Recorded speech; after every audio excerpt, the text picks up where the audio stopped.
बिस्मिल्लाहिर्रहमानिर्रहीम। अस्सलाम वालेकुम।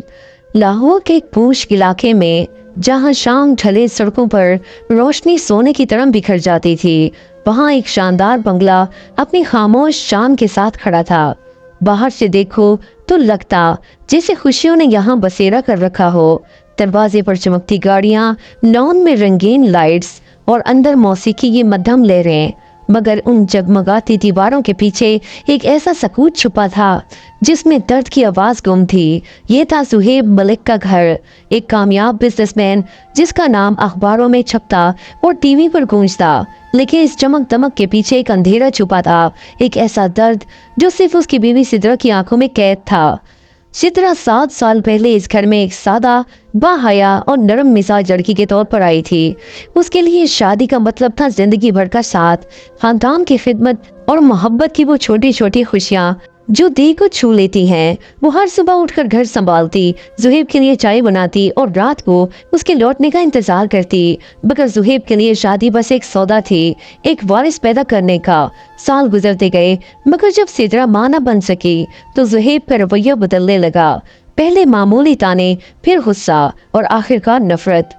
सिद्रा हर रात तकिए में मुंह छुपाकर चुपके चुपके रोती, सोचती क्या कसूर मेरा ही है, क्या मैं वाकई माँ बनने के काबिल नहीं। शुरुआती बरसों में उसने सब कुछ बर्दाश्त किया, डॉक्टरों के पास गई, दवाएं खाई, मगर हर रिपोर्ट यही कहती सब ठीक है। फिर भी जुहेब उसे ये इल्जाम देता।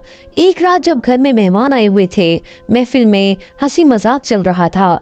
एक मेहमान ने हंसते हुए कहा, जुहेब भाई अब तो घर में बच्चे की किलकारियां सुनाई देनी चाहिए, कब खुशखबरी दे रहे हो। जुहेब के चेहरे पर गुस्से की लाली दौड़ गई। वो सबके सामने सिद्रा की तरफ देखकर बोला, किलकारियां कैसे गूंजेंगी, जब औरत ही बांझ हो तो घर कैसे बसेगा। कमरे में सन्नाटा छा गया, सबकी नजरें झुक गई, मगर जुहेब बोला, मैंने बहुत बर्दाश्त कर लिया, अब और नहीं। चित्रा के दिल में जैसे किसी ने छुरी चला दी हो, आंखों से आंसू बह निकले, मगर वो खामोश रही।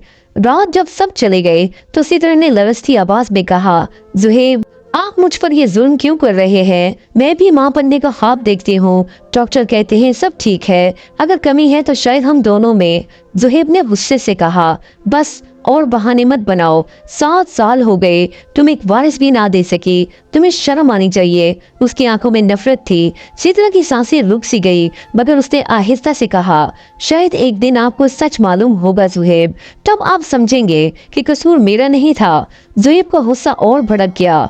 वो चीखा, निकल जाओ मेरे घर से, मुझे तुम जैसी औरत नहीं चाहिए जो मुझे एक वारिस ना दे सके। सिद्रा ने आंसू पूछे आखिरी बार इस घर की तरफ देखा, वही घर जहाँ उसे मोहब्बत के ख्वाब देखे थे। वो रात की सर्द हवा में निकल गई, चांदनी सड़कों पर चलती हुई वो सोचती रही, क्या मेरी जिंदगी का यही अंजाम है? क्या मैं हमेशा इस दाग के साथ जीती रहूंगी? आसमान की तरफ देखा तो आंखों से आंसू गिरने लगे, जैसे सितारे भी उसका दुख सुन रहे हों। मगर तकदीर ने उसके लिए कुछ और लिख रखा था। ये उसकी हार नहीं बल्कि एक नई जंग की शुरुआत थी। वो तन्हा सड़कों पर चलती रही, बेमंजिल, थकी और टूटी हुई। आखिरकार कदम खुद ब खुद उसकी बचपन की सहेली आयशा के घर की तरफ मुड़ गए। दरवाजा खटखटाते ही आयशा ने उसे देखा, चेहरा आंसुओं से भीगा, बाल बिखरे, आंखों में बेबसी। अरे सिद्रा, ये क्या हाल बना रखा है तूने, अंदर आ। आयशा ने उसे गले से लगा दिया और सिद्रा फूट फूट कर रो पड़ी। 7 साल का दर्द एक साथ बह निकला। आयशा ने नरमी से कहा, रो ले सिद्रा, दिल हल्का हो जाएगा, कल हम हॉस्पिटल चलेंगे, सब हकीकत सामने आएगी। अगले दिन दोनों हॉस्पिटल पहुंची। डॉक्टर ने टेस्ट करवाने को कहा। सिद्रा के हाथ कांप रहे थे, दिल में खौफ और उम्मीद दोनों थे। 2 दिन बाद जब रिपोर्ट आई तो डॉक्टर ने संजीदगी से कहा, सिद्रा बीबी आप बिल्कुल ठीक हैं, आप में कोई कमी नहीं, मसला आपके शौहर की तरफ से है। सिद्रा के आंसू बहने लगे, मगर इस बार वो दर्द के नहीं बल्कि जीत के आंसू थे। उसने आहिस्ता से कहा, तो कसूर मेरा नहीं था। आयशा ने उसका हाथ थामा। मैंने कहा था ना, अब किसी के ताने से डरने की जरूरत नहीं। सिद्रा की आंखों में एक नई चमक उभर आई। वो बोली, मैंने अपनी जिंदगी के 7 साल उस जिल्लत में जाया कर दिए। अब मैं किसी पर भरोसा नहीं करूंगी, अब खुद खड़ी होंगी अपने पैरों पर। عائشہ نے کہا، اور میں تیرے ساتھ ہوں۔ کچھ ہفتوں بعد عائشہ کی مدد سے سدرا نے اپنے گھر کے قریب ایک چھوٹا سا ڈھابا شروع کیا۔ شروع میں صرف چند گاہک آتے، مگر وہ دن رات محنت کرتی، صبح سویرے چائے بناتی، پراٹھے سینکتی اور خود سب کو سرو کرتی۔ وقت گزرتا گیا، گاہک بڑھنے لگے۔ ایک دن ایک مزدور نے کہا، باجی آپ کی چائے میں ماں جیسا پیار ہے۔ سدرا کے چہرے پر مسکراہٹ آ گئی۔ اس کی محنت اور خلوص نے لوگوں کا دل جیت لیا۔ ڈھابا آہستہ آہستہ مشہور ہونے لگا، مگر راتوں کو تنہائی اسے کھانے لگی۔ وہ چھت کو دیکھتی اور سوچتی، کاش کوئی ہو جو میرا دکھ سمجھے، میرا ہاتھ تھامے، مگر پھر خود کو سمجھاتی، نہیں سدرا، ابھی نہیں ٹوٹنا، ایک دن سب بہتر ہو جائے گا۔ ایک دوپہر تھی، ڈھابے پر ہلکی چہل پہل تھی، دھوپ نرم تھی، چائے کی خوشبو ہوا میں گھل رہی تھی۔ اسی دوران ایک نیا گاہک آیا، سفید شرٹ، سادہ مگر نفیس انداز، چہرے پر نرمی اور مسکراہٹ۔ اس نے بیٹھتے ہی کہا، باجی ایک چائے دینا۔ سدرا نے خود چائے بنائی، چائے لے جا کر اس نے گاہک کے سامنے رکھی۔ اس نے کپ کو ہاتھوں میں لیا، ایک گھونٹ بھرا اور بولا، واہ، ایسی چائے تو برسوں بعد پی، اس میں ذائقہ نہیں سکون ہے۔ سدرا چونک سی گئی، مگر پھر ہلکا سا مسکرا دی۔ اسے یاد نہیں تھا کہ کب کسی نے اتنے خلوص سے اس کے کام کی تعریف کی تھی۔ اس کا دل جیسے لمحے بھر کو گرم ہو گیا۔ اگلے دن وہی آدمی پھر آیا۔ اس نے چائے کے ساتھ پراٹھے منگوائے۔ کھاتے ہوئے بولا، آپ کے ہاتھ کا کھانا گھر جیسا لگتا ہے، شاید اس لیے کہ اس میں دل شامل ہے۔ سدرا خاموش رہی، مگر اس کے دل میں ایک نرم سی چمک جاگی۔ وہ آدمی روز آنے لگا، کبھی گاہکوں کی مدد کرتا، کبھی برتن اٹھانے میں ہاتھ بٹاتا۔ سدرا نے ایک دن ہنستے ہوئے کہا، لگتا ہے آپ یہاں کام کرنے لگیں گے۔ وہ بھی مسکرا کر بولا، اگر اجازت ہو تو میں پارٹ ٹائم کام کر سکتا ہوں۔ سدرا کے ہونٹوں پر مسکراہٹ گہری ہو گئی۔ اس کا نام عارف تھا، ایک شریف، سادہ اور دیانتدار اکاؤنٹنٹ جو پاس کے دفتر میں نوکری کرتا تھا۔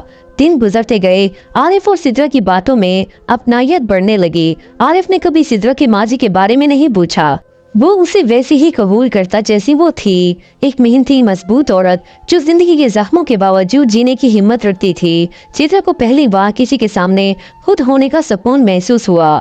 ایک شام جب ڈھابا بند ہونے والا تھا، عارف نے نرمی سے کہا، سدرا، مجھے نہیں معلوم تمہاری زندگی میں کتنے طوفان آئے ہیں، مگر میں اتنا ضرور جانتا ہوں کہ تم بہت بہادر ہو۔ اگر تم اجازت دو تو میں تمہارے ساتھ رہنا چاہتا ہوں، تمہارا بوجھ بانٹنا چاہتا ہوں۔ سدرا کی آنکھوں میں آنسو آ گئے۔ اس نے دھیرے سے کہا، عارف، مجھے ڈر لگتا ہے، میں نے پہلے بہت دھوکہ دیکھا ہے۔ عارف نے نرمی سے کہا، میں دھوکہ نہیں دوں گا سدرا، میں صرف عزت اور سکون دینا چاہتا ہوں۔ اس رات سدرا نے دعا میں ہاتھ اٹھائے، اے پروردگار، اگر اس رشتے میں ہمارے لیے بہتری ہے تو مجھے ہمت دے اسے قبول کرنے کی۔ آنسو اس کی دعا میں گھل گئے اور دل میں نئی امید جاگی۔ چند ہفتوں بعد دونوں نے سادگی سے نکاح کر لیا۔ گواہ صرف عائشہ اور چند قریبی لوگ تھے، نہ کوئی دکھاوا، نہ شور، بس ایک پرسکون بندھن۔ زندگی نے سدرا کو نیا موڑ دیا۔ اب وہ اکیلی نہیں تھی، عارف اس کے ساتھ تھا، ایک سچا ساتھی۔ کچھ ہی وقت بعد سدرا نے اپنے وجود میں تبدیلی محسوس کی۔ دل دھڑکنے لگا جیسے کوئی نیا خواب جاگ اٹھا ہو۔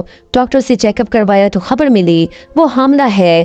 سدرا کی آنکھوں سے آنسو نکل آئے، مگر یہ آنسو شکر کے تھے۔ اللہ تیرا شکر ہے، تو نے میری سن لی۔ چند مہینوں بعد جب دوبارہ ٹیسٹ ہوا تو ڈاکٹر نے مسکرا کر کہا، مبارک ہو سدرا بی بی، آپ ایک نہیں بلکہ 3 بچوں کی ماں بننے والی ہیں۔ سدرا کے دل میں خوشی کے طوفان نے جنم لیا، جسے کبھی کسی نے بانجھ کہہ کر گھر سے نکال دیا تھا، اب وہ 3 ننھی جانوں کی ماں بننے جا رہی تھی۔ اس نے عارف کی طرف دیکھا، آنکھوں میں آنسو، ہونٹوں پر مسکراہٹ، اور کہا، یہ ہے اللہ کا انصاف۔ عارف نے اسے گلے لگا لیا اور دونوں کے خوابوں میں نئی زندگی کے رنگ بھر گئے۔ وقت گزرتا گیا، ان کے گھر میں بچوں کی آوازیں گونجنے لگی۔ سدرا کے چہرے پر اطمینان کی روشنی تھی۔ وہ کہتی، زہیب نے مجھے توڑا نہیں، مضبوط بنایا۔ اور عارف ہمیشہ جواب دیتا، یہ تیری محنت اور صبر کا نتیجہ ہے سدرا۔ ان کے چھوٹے سے گھر میں سکون، ہنسی اور شکر بھرا ماحول تھا۔ وقت گزرتا گیا، سدرا اور عارف کی زندگی خوشیوں سے بھر گئی۔ ان کے 3 بچے، 2 بیٹیاں اور 1 بیٹا، ان کے گھر کی رونق بن چکے تھے۔ ہر صبح بچوں کی آوازیں فضا میں گونجتی۔ عارف چائے پیتے ہوئے مسکراتا اور کہتا، سدرا، یہ تیری دعاؤں کا پھل ہے۔ سدرا جواب دیتی، عارف، یہ اللہ کا انصاف ہے جس نے میری آنکھوں سے برسوں کا دکھ دھو ڈالا۔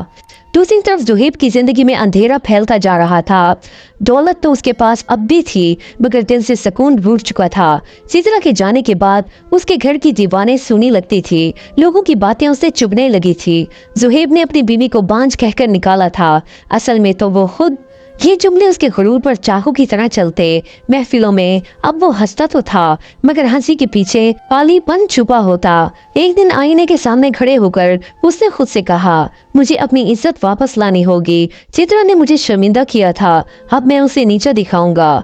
वो गुरूर में अंधा हो चुका था। कुछ महीनों में उसने अपने से काफी छोटी लड़की नेहा से शादी तय कर ली। नेहा को जुहेब की दौलत ने लुभाया था। शादी की तैयारियां जोरों पर थी। 5 स्टार होटल बुक हुआ, महंगे कार्ड छपे और शहर के बड़े बड़े नाम मदऊ किए गए।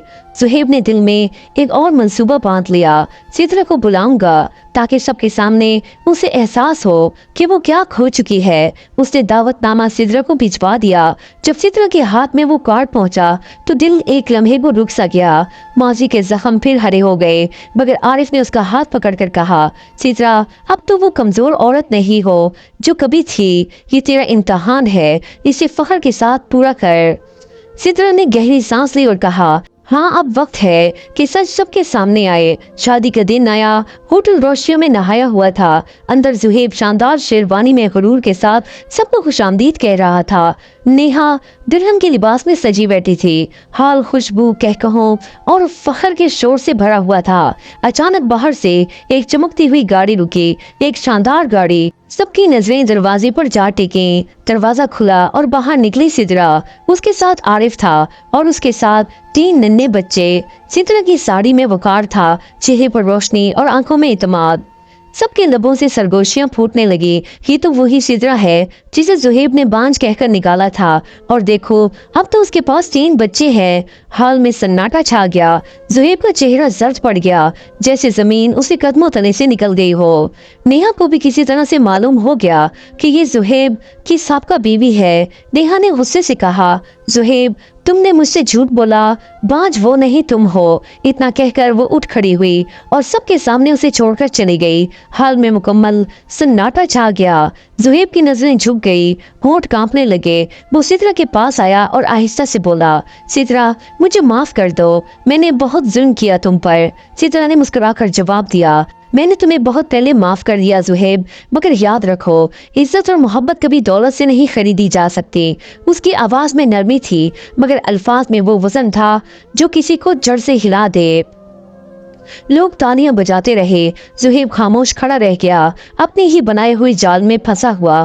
कुछ हफ्तों बाद उसका कारोबार भी गिरने लगा। पार्टनर्स ने मुंह मोड़ लिया। लोग एतमाद खो बैठे। वो करोड़ों का मालिक था, मगर दिल से बिल्कुल खाली। तन्हाई और शर्मिंदगी उसकी सजा बन गई।